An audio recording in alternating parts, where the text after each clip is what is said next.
we can go to the next slide, that would be great. So just in case anybody is interested, you can use live captions with our Zoom webinar this evening. And you can see the instructions here on the screen. So if you go to the upper left-hand corner of your Zoom window, you can click on Custom Live Streaming Service, and there should be a drop-down menu there, and you can view streaming on Custom Live Streaming Service, and then your default web browser will open, and then you can click the X in the upper right corner of the small overlay window to reveal the transcript. And then you should be able to view the live captions at that point. So if we can go to the next one, that would be great. So again, welcome everybody. My name is Susan Hall and I'm with Laura. I will be your facilitator this evening. This is the County of Wellington Municipal Comprehensive Review, and our focus this evening is on the phase two findings. And we just wanted to say thank you for taking the time to join us this evening. So before we begin, I just wanted to review some of the functions we're on Zoom webinar, and we will have time for some questions and discussion a little bit later. So I just want to show everyone how to use those features. If you look at the bottom of the screen, there's two little speech bubbles. Those are with a Q&A. That's a spot where if you've got questions, you're welcome to write them in there, and the team will see them, and so will participants. There's an option within there to upvote. So if you like a question that is there, there's an option to give it a thumbs up, and that will let us see that it's a question of interest for many folks on the call. And we will be working our way through those questions and answers when we get to the discussion period. We'll also have an opportunity for everyone to be able to raise their hand and ask a question. I'd like to get through the presentation materials first though, so that we all have the same information as our starting point. And we have left quite a bit of time for questions and discussion towards the end. And if you are calling in, we'll go over that to be able to unmute as well. If you would like to ask a question, you will be welcome to do so once we're in the discussion portion. So if we could go to the next slide, that would be great. And the next one, we're on welcome and introductions. So we've done our housekeeping, our welcome. This is our agenda for the evening. So we're at 6:40 to go through that. We'll start our presentation around 6:45 or as soon as we're ready with a few folks presenting, primarily from Jamie Cook and Brad Post from Watson and Associates. And then we've got from 7:30 on for questions and discussion. We have a couple of questions for you, but I'm sure there'll be questions and comments from you as well. So we're looking forward to that. We'll review our next steps at 8:15 with a plan to adjourn at 8:20. And just before we begin jumping into the presentation, I'd just like to introduce our team if we could. So if we could go to the next slide, that would be great. And I'll just ask you to wave and say hi as I introduce you. So from the County of Wellington, we have Aldo Salidas, who's the Director of Planning and Development. Good evening. And we have Sarah William, Manager of Policy Planning. Hello. And Jameson Picard, Senior Policy Planner. Good evening, everyone. And then from the Watson and Associate team, we have Jamie Cook, the partner. Good evening, everybody. And Brad Post, who's a Senior Consultant. Good evening. And then from the Lura team, myself, Alex Furneaux, who's the Project Manager. Hi, everyone. And Lovely, who is supporting us with note-taking this evening. Hello, everyone. Great. Thanks, everyone. So you'll be hearing from the county team and the Watson and Associate team through our webinar this evening. But before we pass the presentation to Sarah, I just wanted to do a quick poll to see how many folks had been involved, had participated in the last Public Information Center that was held. So you should hopefully see a question pop up on your screen. And did you participate in the process so far? Yes or no?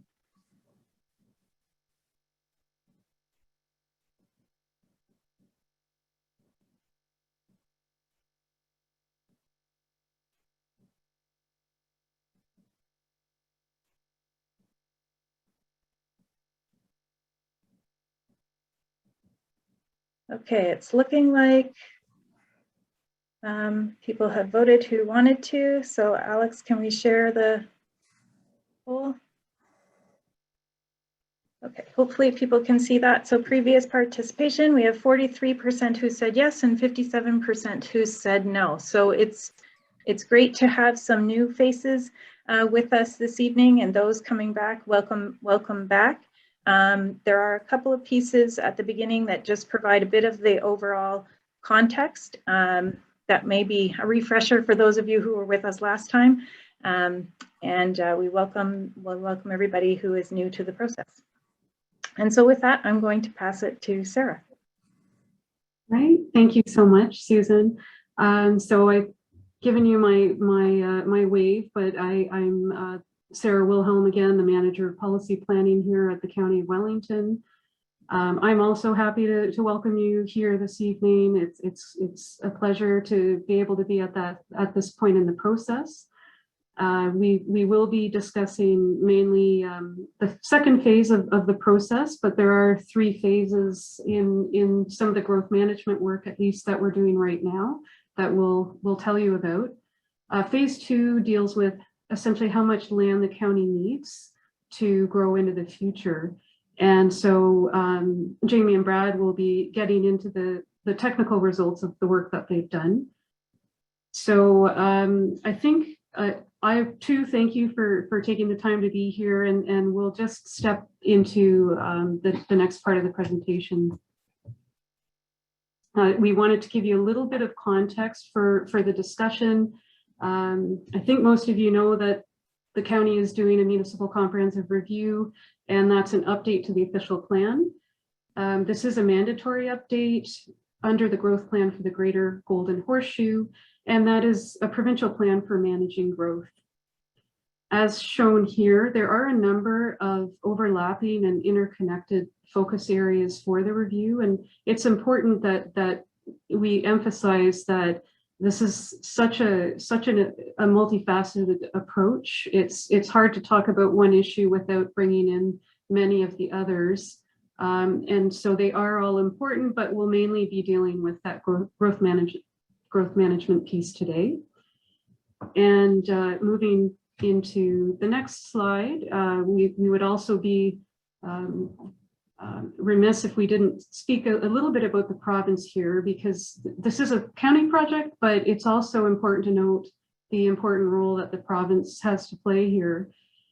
Essentially, it's a top-down approach in the Greater Golden Horseshoe, with the province assigning the population growth and employment growth. It's a minimum to 2051.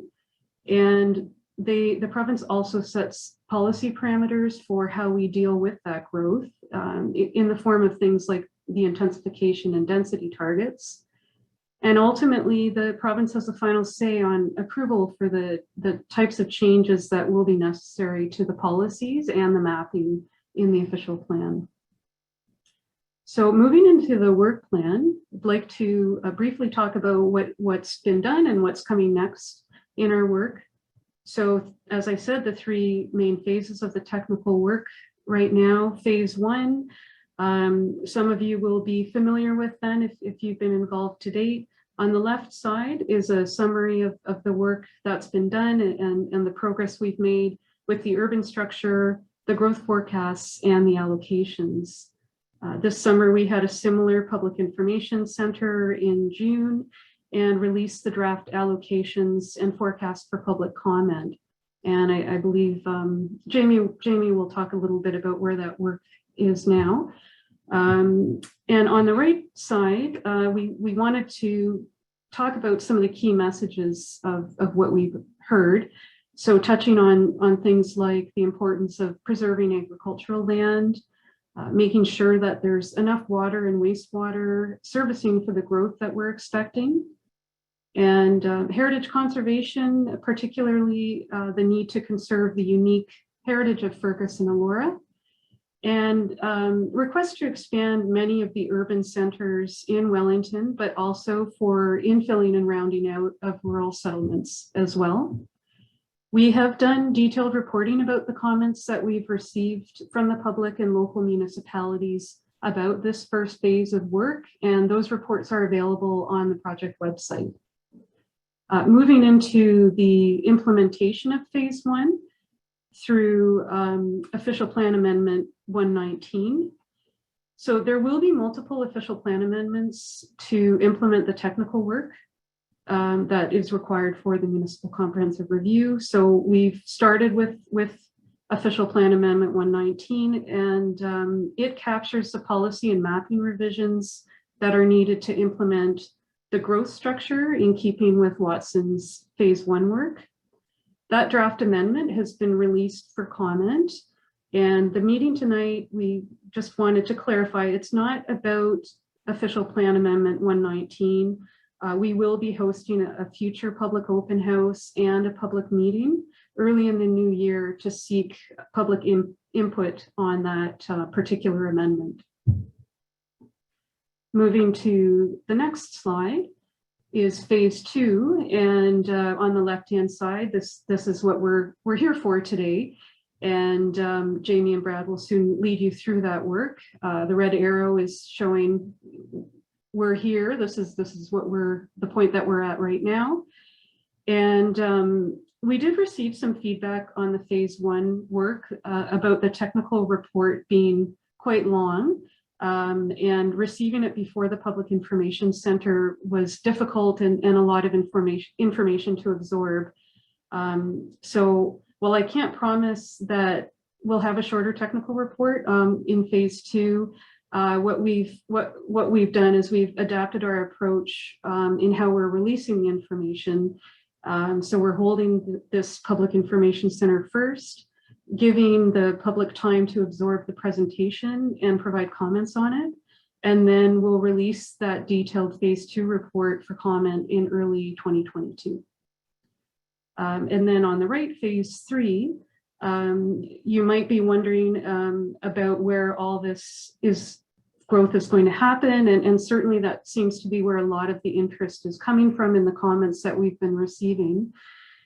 We haven't dealt with the location of boundary expansions at this point. It will be part of that phase 3 work, and the work plan and schedule is in development. But we are giving you a chance to weigh in on it a bit tonight by asking for input on the criteria that we'll be developing to evaluate those types of requests. And that ends my part of the presentation. I'd like to turn things over to Jamie. Thanks. Great, thanks, Sarah, and good evening again, everybody.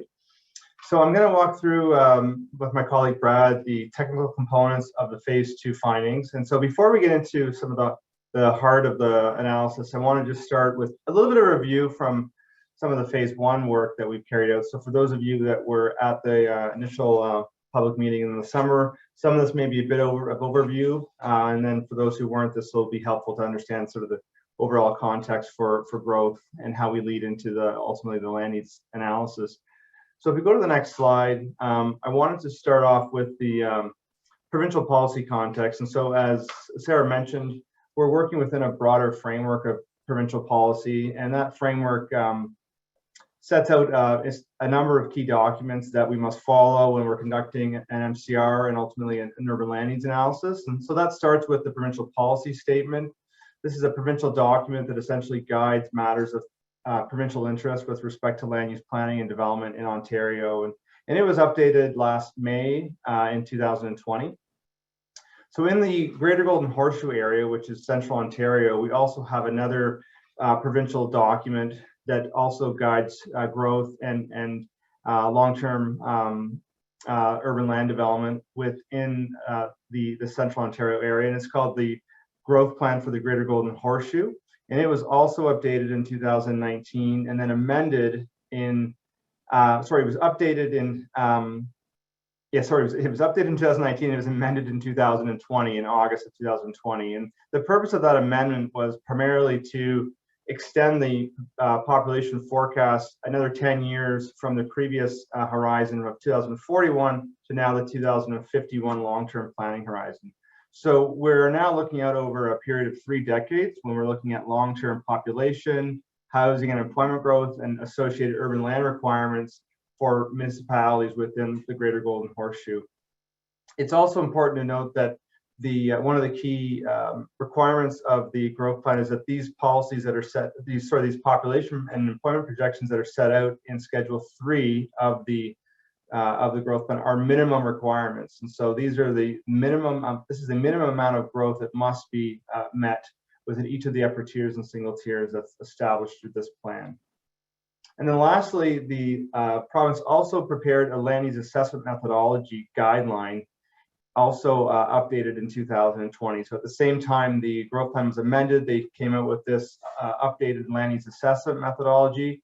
It was intended to be a more prescriptive outcome-based methodology, but still providing enough details to provide a uniform and clear methodology for municipalities to follow, and a consistent methodology to follow when conducting urban land requirements for municipalities through their municipal comprehensive review process. Next slide. So I wanted to also just spend a little bit of time talking about the urban structure and the urban and rural structure. So the first or the next slide here that I want to speak to is on the urban system. And so this is a map of Wellington County. It shows on this map each of the primary urban centers within the county. There's 12 in total. And so while the MCR focuses on both the urban and rural system when it comes to policy development and growth management principles, the urban land use assessment component really is focusing on these 12 urban centers. And so that's going to be our focus. It has been our focus in terms of the allocation of urban growth, and it's the focus of the urban land requirements that we're going to be talking to tonight. And so when we're talking about urban land requirements in terms of additional land, essentially what we're talking about is additional urban land that would be required that's outside of these delineated settlement boundaries in the black in each of these settlement areas of the urban centers that you're looking at here on this map. And so there's a number of colors here on the map. Brad's going to speak to some of those specifics as we move further along in the presentation. Next slide. So we also want to talk about the rural system. So as I mentioned, this is also a key component of the MCR and ultimately will be a key component of the official plan review process and policy development. This map here shows some of the key elements of the rural system. And so what's provided on this map is a summary of each of the county's hamlet areas in yellow. Also, it's providing the areas of the secondary urban secondary urban centers within Alberfoyle and Morrison.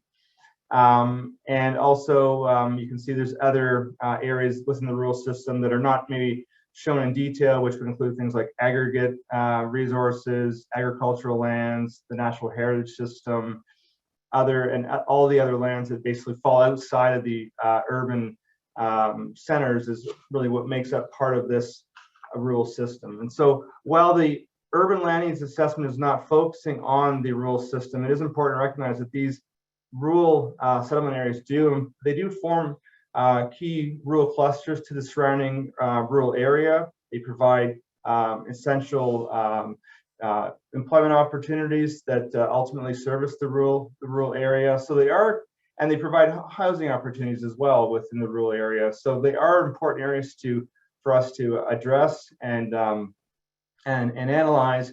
And they're vital to the overall structure of the county, but they're not part of our urban land use assessment because that's not the focus, again, of the provincial land use assessment methodology. So just wanted to provide a bit of background on that before we get into the urban land use analysis. Next slide. So I'm going to speak a little bit on the population projections just to provide an overview. Again, you would have heard a bit of this in the previous first pick back in the summer. I'm just going to provide a bit of an overview. So this is a summary of the population forecast from 2000, looking all the way back from 2006 to 2051. The black lines are bars of the historical growth from the census data, and then the blue bars are our forecast for growth from 2021 to 2051. And so the province again requires us to hit a minimum population, in this case for Wellington County, we're required to reach a population of 160,000 people by 2051. And so that's an increase of about 66,500 people from the 2016 census period. And you can see, so we're growing at a faster rate going forward. It's a rate of about 1.5% annually. But you can see we've already started to see stronger growth looking historically from 2006 to 11 and 11 to 16. And as we move forward, we are expected to see a relatively stronger rate of growth within the county. And I explained about some of the factors that are driving this in the first check about outward growth pressure that we're seeing largely from the Greater Toronto Area and Hamilton. And some of that pressure has been accelerated in the past 2 years because of COVID. But more broadly, we also feel that there are other broader drivers of growth and economic drivers that are helping to provide and influence a higher rate of growth for the county going forward. And so we have identified this forecast as an appropriate minimum. We're not suggesting growth should be higher than the minimum, which is an option for the county to do.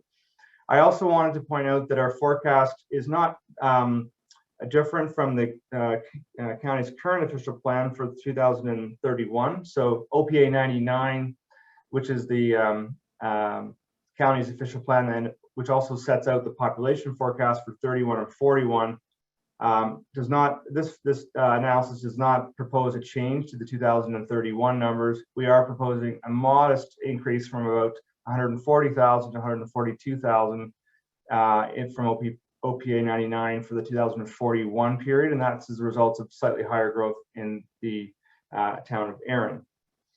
Next slide. So this is a summary of the employment forecast. Similarly to the population, we are expected to see a higher rate of employment growth for the county going forward from 2016 to 2051. Overall, we're projecting an increase of about 30,000 jobs. And I'll speak in a bit more detail about the types of jobs that we're anticipating as we go through the slide deck tonight. One thing I also want to point out was the red line, which is the employment activity rate. And so that red line is a measure of the ratio of jobs to population. And it's an important indicator because it does provide a summary of the balance of growth between employment and population. So typically we want to see that activity rate increasing. We want to see increased balance between jobs and population to provide more opportunities for live, work, employment, and more economic potential more locally within the county. And so what this means is that as we go forward, the activity rate is increasing moderately from 43% in 2021 to 44%. So it means that the employment base is actually growing a little bit faster than the population base, which is a positive sign for the county over the long term. Next slide. So we're now going to get into a bit of a summary on the allocations of growth between each of the local municipalities in the county. And so if we go to the next slide, this is a summary of the population forecast from 2021 to 51. So we're now moving forward 5 years from the 16 census to 2021. We're projecting that we have grown by about another 7,300 people over that time period, and then we're projected to grow by another 5,900 and 59,000, I should say, 300 over the 2021 to 51 period. So during that time period, we're expecting about 70% of the population growth to be accommodated within the southern Wellington County municipalities of Centre Wellington, Erin, Puss Lynch, and Guelph Massa. And then the remaining 30% of the growth is anticipated to be occurring in the northern municipalities of Wellington North, Minto, and Mapleton. I would note that all the municipalities are expected to see relatively steady growth. There are some areas where growth is stronger and some areas where it's a little bit weaker because of various local factors such as market demand, but also available supply and servicing capacity is all factors that are have been looked at and are influencing the way and the rate at which each of the local municipalities are expected to grow over the forecast period. Next slide. So this next slide looks at the allocation of employment growth over the 30-year forecast period. we've grown by about 1,800 jobs as an estimate between 2016 and 2021. And similar to the population forecast, we're anticipating about 70% of the population of the employment growth to be in the southern Wellington County municipalities, again of Center Wellington, Welfare, Massa, Puslinch, and Erin. And then again, 30% of the employment growth to the northern municipalities. So a couple of things that are driving the employment growth at the local area municipal level. One is primarily the rate of population growth. So as the population grows, we expect to see population-related employment growth in sectors like retail, commercial services, institutional uses like schools, hospitals, and other related institutional type development like government services, for example. But we also expect to see employment in what we would call export-based sectors like in the industrial sector, that could include manufacturing, construction, wholesale trade, and warehousing. We also see opportunities throughout the county with respect to creative sectors related to arts and culture. There's opportunities in tourism, agriculture-related opportunities, and on-farm diversified uses, as well as work at home, which has obviously been a key category of growth over the last 2 years, as well as off-site employment opportunities. So these are some of the major areas of employment growth that we're expecting to see across the county over the next 3 decades. So I'm going to turn over to my colleague Brad. He's going to provide a bit of a background on the urban land needs approach and methodology, and then we'll get into the key highlights of the urban land needs analysis. Great, thank you, Jamie. So the urban area is broken into 2 key components, the employment area and the community area. And so the community area, this map here provides a breakdown of the community area and the employment area. So the community area includes the residential uses, the highway commercial, the downtown core. Well, the employment area are areas that support industrial type activity or export-based employment activities. And these areas are protected from sensitive uses such as residential and major retail uses. So within the community area, there's two key components. So there's the designated greenfield area and the built-up area. The built-up area identified on this map in dark purple reflects the delineation of all the urban lands that were primarily developed as of June 2006. That was the effective date of the original Growth Plan 2006. This area identifies where at least 20% of the housing growth is anticipated to be accommodated over the planning horizon. And this is referred to as the intensification rate. It's important to note that municipalities can request an alternative target. Further, it's important to note that the built-up area boundary never changes. The designated greenfield, that's the area identified in the light purple, refers to the lands that were largely unbuilt at the time of the original Growth Plan 2006. These lands are required to accommodate a minimum of 40 people and jobs per hectare, so a density target of 40 people and jobs per hectare.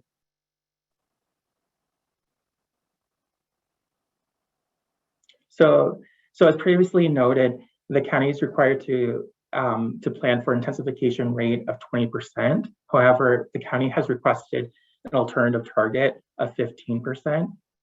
And key challenges in achieving the 20% intensification target include the protection of heritage and culture, the supply of housing opportunities in the built-up area, the size of the built-up areas, as well as flood hazards in some of the urban centers.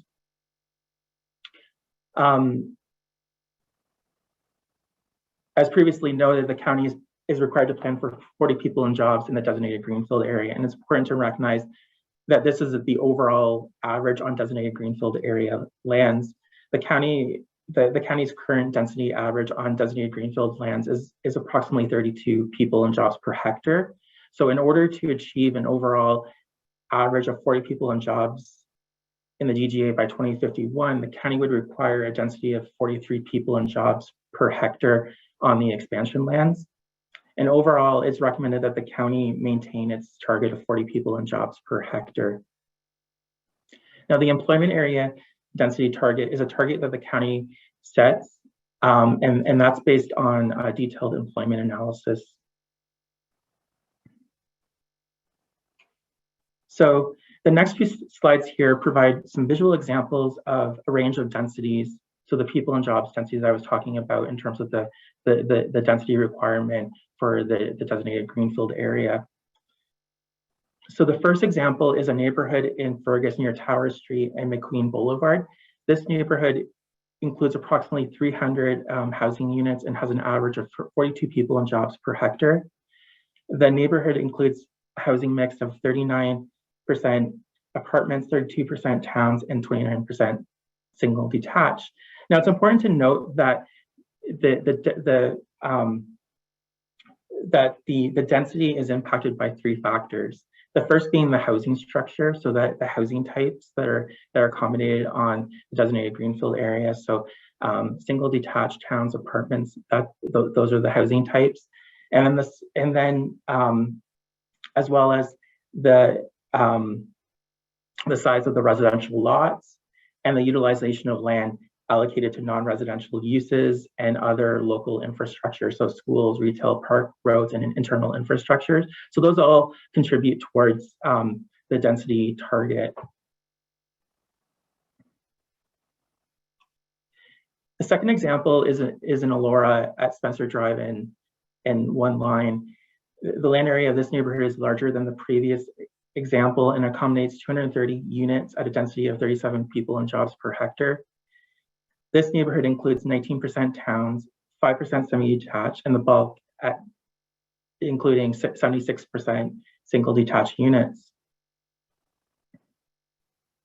The third example is in Arthur, and it's comprised of entirely single detached units, totaling 68 units, and with a density of 26 people and jobs per hectare. Now I'll turn it over to Jamie, who will go over to the next component of the presentation. Thanks, Brad. So now I wanted to walk you through the results of the urban landings analysis. And the first thing we want to talk about was the residential intensification target. So on the next slide, this provides a bit more detail of the overall recommended target. And as Brad has just pointed out, we are recommending an alternative intensification target of a lower target of 15%. So just once again, the current county target is 20%. We are recommending a lower target overall of 15%. And Brad's really walked through a number of the reasons for that lower target. It's really a combination of potential impediments to supply, given the smaller, generally smaller size of the core areas of the county's urban centers. We have, as already mentioned, issues with respect to local cultural heritage, floodplain issues.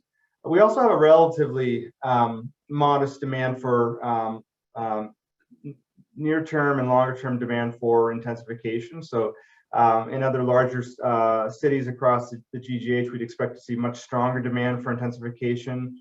But in areas across the county, that demand is anticipated to be relatively moderate. Now, we do think there are opportunities, and there's a need to try to really work to find opportunities to accommodate potential intensification. I think there's a number of very positive and valuable sort of objectives to ensuring that we hit a reasonable intensification target. Obviously, increased utilization of land. We're also looking to provide greater housing opportunities with areas that are more dense, provide a broader range of housing structure types, including some medium and low-rise high-density development. These areas are also located in proximity to urban amenities, and they can potentially accommodate a broader range of population across a broader range of ages and incomes. So it is a key objective of the official plan, but we're recognizing that there is only so much opportunity for intensification, and what we don't want to see is certain areas having to overcompensate for intensification as a result of lower opportunities in other areas. And so you can see many of the areas that we've identified have a fairly low percentage for intensification, including Erin, at 7%, and Guelph Hermosa and Mapleton at 12%, Minto at 15%. And so we've identified a maximum potential in the other areas of Center Wellington and Wellington North of 20%. Puslinch does not have an intensification target, and that is because it is not identified in the land use assessment methodology as having urban areas. It doesn't have a delineated built up area, so for that purpose it does not have an intensification target. Next slide, please. So we're now going to move on to the greenfield land needs analysis. And so as Brad pointed out, within an urban settlement area, we have the built up area, and then we have the designated greenfield area. And then what we're doing here in the urban land needs analysis is we're looking at the potential for each of the urban centers to accommodate both intensification development and greenfield development in their designated greenfield areas. But whatever growth we cannot accommodate in these urban centers within greenfield areas has to then be accommodated through an urban boundary expansion within these urban centers. And so through our analysis, we've identified a need for about 15,000 additional people and jobs that cannot be accommodated currently within the urban centers of the county. At an overall density of 43 people and jobs per hectare, and now this density is a little bit higher because the existing densities are lower than 40, but we assume that over time we're going to see a slight increase in the overall rate of density, or a level of density.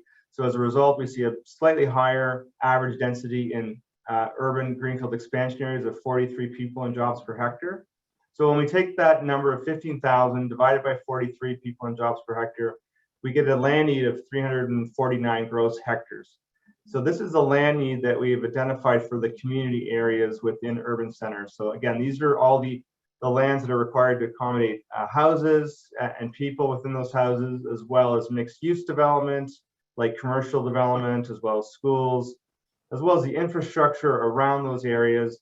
But it wouldn't include additional land associated with non-developable areas such as natural heritage, for example.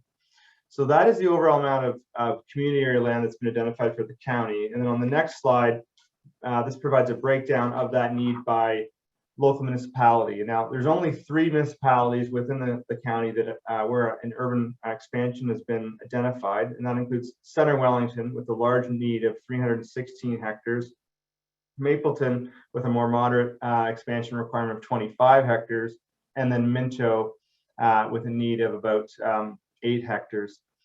And just so if those of you who don't deal with hectares, there's about just under 2.5 acres in a hectare. So just to give you a bit of an idea of how you might convert that if you're looking at acres.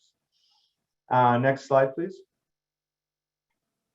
So this is the summary of the urban land requirements for employment areas. So again, this is what we're looking at is the amount of land required for industrial type development within urban the urban areas of the county's primary urban centers. So this does not include dry employment areas outside of settlement areas. It's only such as areas like Puslinch, for example. It only includes those urban areas that are typically fully serviced within a primary urban center. And we've identified there's a need to accommodate about just over 3,100 additional jobs within employment areas that cannot currently be accommodated within those designated employment areas within primary urban centers. We've identified an overall average density of about 18 jobs per hectare. And so when we take those two numbers and dividing 3,120 by 18 jobs per hectare, we get a land need for urban employment areas of 173 gross hectares. So again, similar to the community area analysis, this also includes lands for local infrastructure like roads and stormwater, for example, but it would not include additional non-developable lands within an urban expansion area. Next slide. So in terms of the location requirements for the urban land expansion, we've identified a need of 146 hectares in Center Wellington, 9 hectares in Mapleton, and 18 hectares in Erin. None of the other municipalities within the county have been identified to require an urban expansion for employment area. Next slide. So the point of all this analysis is to identify where urban settlement area expansion would be required to accommodate growth over the 2051 planning horizon. And so this is really going to be the key focus of the next phase of work in phase 3, is to look now at the location of where urban settlement area boundaries need to be identified. We've identified the amount in this phase 2 analysis, but now the next phase is to look at where, or the location. And so when we go through that process, there's a number of specific considerations that we need to give to looking at urban expansion requirements. And so we will be developing, working with the county, an evaluation criteria and an assessment to examine candidate areas for urban boundary expansion within the 3 municipalities that we've identified. So some of the key considerations will be provincial, municipal, and Indigenous inputs and other agencies, and other, as well as public input from groups like obviously local residents, like those who are on the call tonight. We'll also be considering the phasing of growth. So not all this growth is going to happen at once. We're looking at a long-term plan over the next 3 decades. And so we'll be looking at specific policies that will direct where priorities for growth are have been identified in the near term and over the medium and longer term. We'll also be considering the fiscal impacts to growth at a broad level, and the long-term fiscal sustainability of or the urban expansion options that are ultimately preferred and put forward by the county. And that will also consider efficient uses of infrastructure for both hard and soft infrastructure. Consideration will also be given to minimizing the potential impacts on cultural heritage, the natural environment, as well as the agricultural system. We'll also be considering other factors that are more oriented towards planning, policy, and land use, such as building complete communities, providing a range of housing and employment options, and also looking at the overall urban structure of the urban expansion areas. Generally, we'd want to be looking at areas that provide a contiguous urban expansion from areas that are already designated within greenfield areas or built-up areas within the existing urban centers. We'd also be considering requirements for successful employment areas. So access to major goods movement infrastructure, like highways and arterial roads and other infrastructure will be key aspects that we'll be looking at when considering employment area expansions. Next slide. So there's another policy in the growth plan that deals with the concept of excess lands. And so it's important to recognize that the land requirements within the county are not homogeneous. So some areas at the local level have significant shortfalls that we've identified when it comes to urban land requirements. And other areas are just about right. They've got a balanced amount of urban land, and other areas don't, or other areas sorry, have too much identified urban land. And so the growth plan requires that when we're dealing with outer ring municipalities in the Greater Golden Horseshoe, that we look at excess lands. And so through this process, we've reviewed excess lands within each of the local municipalities, and we've identified those excess lands. Now, these lands are not necessarily lands that are required to be de-designated from the urban settlement area, but they are required to be identified for the purposes of the municipal comprehensive review. And generally, the intention of this policy is to prohibit development on excess lands to the horizon of this plan. And that can be done through a special policy or through an overlay to the official plan. It doesn't necessarily mean these lands are to be frozen indefinitely over the 2051 planning horizon, but it would signal that these are areas that we've identified as excess that won't be required over the horizon, at least of this municipal comprehensive review to the next comprehensive review. So over the next 10 years or so, these lands will clearly be identified as excess and would be prohibited from development. The overall intention of this policy is to ensure that we don't exacerbate the expansion of urban boundaries and the amount of urban land that we're identifying when we already have lands that could be used or that are available within the urban system. And so the point of this is to say these lands are here and they're available, but they're not needed right now. So that is the intention of identifying those lands so that we can open up other areas of the county for urban expansion without seeing an oversupply of urban land being designated through this process. Next slide. So overall, we've only identified one municipality that has a surplus of land or excess lands, and that is the Township of Wellington North. And working with the county as well as working with the Township of Wellington North, we've identified a total of 130 gross hectares of land. The specifics of that excess land within Arthur and Mount Forest will be identified and mapped in the phase 2 report, but at this time we're going to leave it a bit more high level until that work is completed and the write-up is complete on those excess lands. So at this point, I'm going to turn it over to questions, and Susan